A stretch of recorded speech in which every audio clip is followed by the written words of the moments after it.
Doctor BR Ambedkar Konaseema జిల్లా ఐపోలవరం మండలం మురుమళ్ల పంచాయతీ కొత్త మురమల్ల గ్రామంలో ఆక్వా చెరువుల వద్ద హత్యకు గురైన దాట్ల కృష్ణంరాజు మృతదేహాన్ని అమలాపురం డీఎస్పీ టీఎస్ఆర్కే ప్రసాద్ పరిశీలించారు.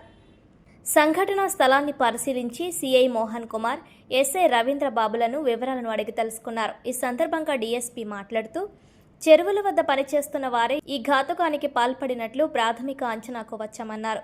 కృష్ణంరాజు రాత్రైనా ఇంటికి రాకపోవడం, ఆయన వాడే ద్విచక్ర వాహనం చెరువుల సమీపంలో రహదారి చెంతన ఉండడంతో అనుమానం వచ్చి కుటుంబీకులు పోలీసులకు సమాచారం ఇచ్చారని తెలిపారు. పోలీసులు వచ్చేసరికి పనిచేసే ఫ్యామిలీ అక్కడ లేకపోవడం, పని విషయంలో రోజు కృష్ణంరాజుకు పని వాళ్లకు గొడవలు అవుతుండడం గుర్తించడం జరిగిందన్నారు. కృష్ణంరాజు కోసం పలుచోట్ల గాలించి చిట్ట చివరగా అనుమానంతో చెరువులో గాలించగా రాళ్లతో కట్టిన మృతదేహం గుర్తించినట్లు తెలిపారు. చెరువు దగ్గర పనిచేసిన వారి గురించి గాలింపు చర్యలు చేపట్టినట్లు తెలిపారు. మృతదేహాన్ని పోస్టుమార్టానికి తరలించి దర్యాప్తు చేస్తున్నామని, నిందితులను తొందరలోనే పట్టుకుంటామని డీఎస్పీ తెలిపారు.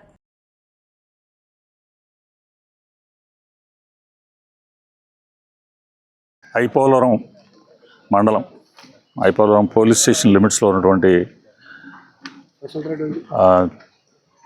కొత్త మురమళ్ళ అనే గ్రామంలో మాకు ఒక మర్డర్ కేసు రిపోర్ట్ అయింది. ఈరోజు ఎర్లీ అవర్స్లో యాక్చువల్గా మర్డర్ జరిగింది, నేను మధ్యాహ్నం జరిగింది.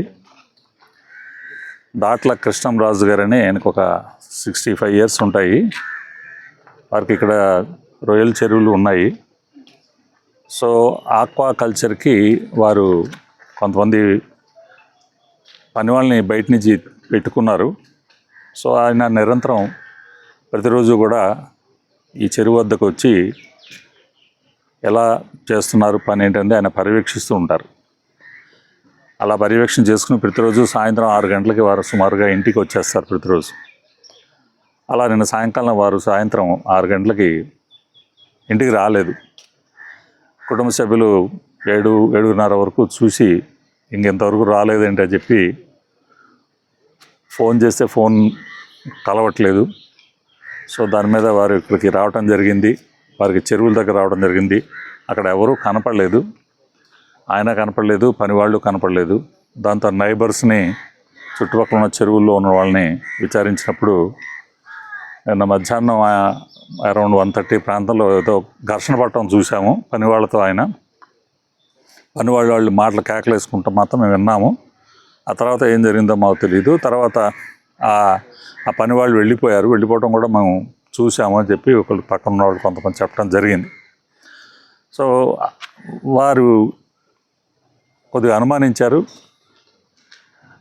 ఎలా జరిగిందో తెలియదని చుట్టుపక్కల కొంత పరిశీలన చేయగా వారి 2-wheeler ఒకటి కనపడింది, చెప్పులు కనపడ్డాయి.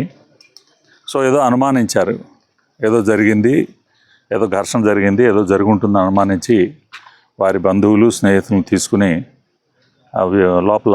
చెరువు లోపల ఉన్న పడేశారేమో అనుమానంతో వారు చెరువులో లోపల సోదా చేయగా, తనిఖీ చేయగా చెరువు లోపల వారి యొక్క కృష్ణంరాజు గారి యొక్క మృత కళేబరం అక్కడ లోపల దొరికింది. దాన్ని వారు బయటికి తీసుకొచ్చారు. ఆ శవాన్ని పరిశీలించినప్పుడు కాళ్ళకి ఒక వైరుతో కట్టివేయబడి ఉంది వైరు. అలాగే శరీరం మీద బరువైన సర్వే రాళ్ళు, నల్లటి సర్వే రాళ్ళు ఉంటాయి, పెట్టేశారు బాడీ దొరకకుండా ఉండే విధంగా. సో బాడీ ఒక midnight అరౌండ్ 12 తర్వాత శవం బయటికి తీయటం జరిగింది. ఎవరైతే పని వాళ్ళని తో ఘర్షణ పడ్డారు అని మనకి సమాచారం అందుతుందో ఆ పని వాళ్ళ ఇల్లు ఖాళీ చేసి వాళ్ళు ఇక్కడి నుంచి పారిపోవడం జరిగింది. సో టెంటేటివ్గా మాకు బలమైన అనుమానం ఆ పనివారి మీద ఉంది. వారు అటు మన విశాఖ రూరల్ ఏరియా అయినటువంటి కొయ్యూరు నుంచి వచ్చి ఇక్కడ పనిలో చేరినట్టుగా తెలిసింది. వారిని మేము పట్టుకునే పనిలో ఉన్నాము.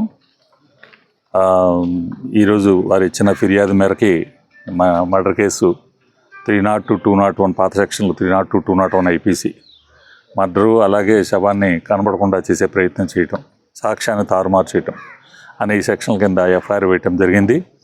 ప్రస్తుతానికైతే మాత్రం పనివారి మీద చాలా బలమైన అనుమానం ఉన్నది.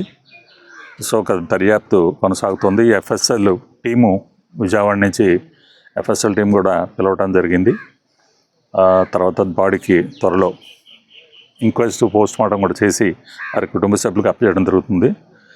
మా నమ్మకం ఖచ్చితంగా ఆ పని వారు చేసి ఉంటారని మేము గాఢంగా నమ్ముతున్నాం. ఉన్న పరిస్థితులు అటువంటివి, సర్కమ్స్టాన్సెస్ అటువంటివి. ముద్దాయిలు దొరకంగానే మేము వెంటనే వాడిని అరెస్ట్ చేసి రిమాండ్ పంపిస్తాం.